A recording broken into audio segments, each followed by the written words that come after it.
Скоро 50.000 посетители лани поминале низ киносалите на Центарот за култура. Момент значаен за младо кино кое функционира нешто повеќе од 2 години.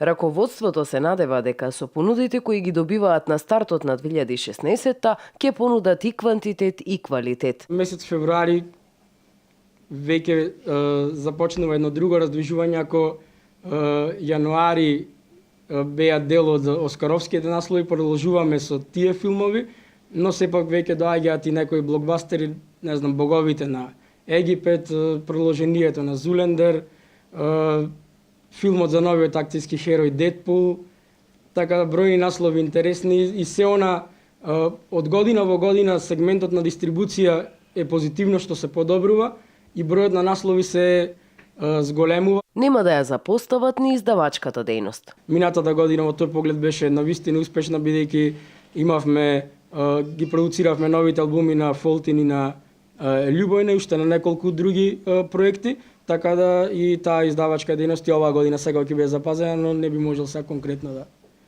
кажам на темата. Соработката со алтернативната сцена и аматеризмот истакнаа дека ќе ја искачат на повисоко ниво. Најавија поактивна соработка со Друштвото на ликовни уметници од Битола годинава, Фотокиноклубот, Фестивалот Камера 300 и останатата независна културна сцена.